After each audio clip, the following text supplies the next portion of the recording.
First, effects immediately after the practice. This practice has an immediate effect upon our mood. To say it shortly, even a rainy day of November will seem to evoke the mood of the clearest days of spring. The simple fact of adding awareness to the exhalation phase of your Kriya breath, visualizing it going toward each cell of the body, has surprising effects. The beauty of living, like wine from a full cup, seems to overflow from every atom and fills the heart. You perceive it as if you had vainly hoped for years that the divine would be part of your daily life, without ever seeing any result. Then suddenly you discover that the divine has always been there. Heaven's fire is lit in the breast of the earth and the undying suns here burn. Sri Aurobindo, a god's labor. The sense of beauty and satisfaction is great, as if an impressionist painter had finally succeeded in actualizing their visionary conception, conveying the idea that the painted inert substance of matter is composed of multicolored particles of light, like innumerable suns radiating in a brilliant transparency. This pranayam is a basically healthy process. It seems to destroy any mental prison created by you. Your psychological problems, especially those connected with intricate and thwarted plans for the future, appear as an illusion out of which you have emerged definitively. The life which up until that point had been full of asperities, now seems to stretch out evenly toward the future where you do not perceive insuperable obstacles. 3. What happens after the initial euphoria? In the following days, unexpected consequences could be observed.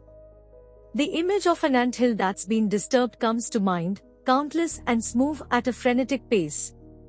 In a similar way, our environment appears more agitated, at times aggressive toward us. We feel as if not having a skin anymore. For instance, after a long absence, some acquaintances return with demanding challenges that require radical changes of attitude on our part. We are in trouble facing intricate, unsolved issues that in the past we cleverly succeeded in avoiding. If we go ahead undeterred with our practice of Kriya, we shall be stunned by a very peculiar event. We are under the impression that we are perceiving, not only through our awareness but, in a strange way, also through our body, what is passing in another person's consciousness. We are not talking about telepathy. We experience a mood which is not our own, which has no reason to exist, and we vainly search for reasons in order to justify it. When, after a couple of days, it vanishes, only then we realize that all was a kind of subtle deception. The strange mood came from another person's consciousness. Indeed, we made new acquaintances and talked with them, being sincerely touched by their narration. If this is true, we must deduce that our practice of pranayam with internal breath has an effect on the surrounding world. It seems impossible, a dream. Even after many similar episodes, you cannot know whether this is simply an impression or a real fact. Why, by guiding breath and awareness into the cells of our body, do we obtain such important results, having so tangible effects upon the material, emotive and psychological planes? Can we accept the fact that our spiritual practices have an influence on the surrounding reality by making things happen that would not otherwise happen, or that would have happened anyway, but in a different way? Such event has all the appearance of a figment of our imagination.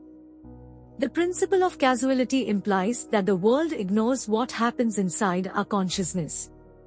It is well known how good our mind is when it comes to clutching at straws. But when a similar episode is observed with due detachment, and, as the days and the months go by, it repeats with mathematical precision, then the evidence of this phenomenon cannot be denied. I know that what I am writing evokes the most bold of New Age manias.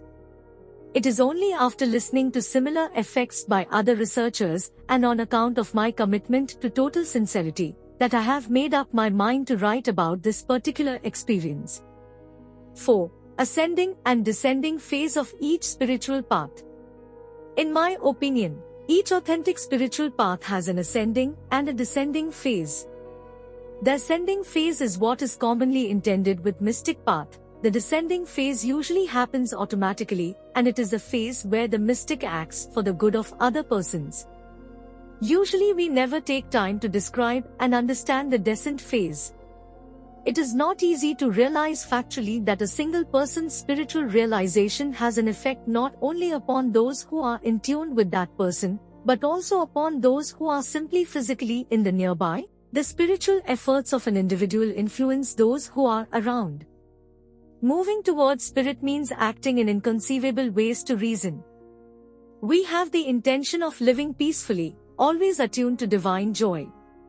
Often we affirm to love mankind as our greatest self, and we have learned to send good vibrations and pious intentions to humanity. But these are just words. By studying the biographies of mystics, we often find examples of how they accepted to take upon themselves the suffering of other persons. They did not refuse to receive, to make it disappear through prayer, part of the obscurity in which humanity lives. I remember how Street Pio of Pietrelcina, Padre Pio, had many times all the pains of death by being metaphysically united to some wounded soldiers who were dying on the field of battle, far away from home. Lahiri Mahasaya himself suffered. Think of the famous episode when he drowned in the body of people who were shipwrecked in a far-away sea. He had not endeavored to attract that experience to him. But he fully accepted it, and we don't know, but we can guess what supreme solace he was able to bring to those poor souls.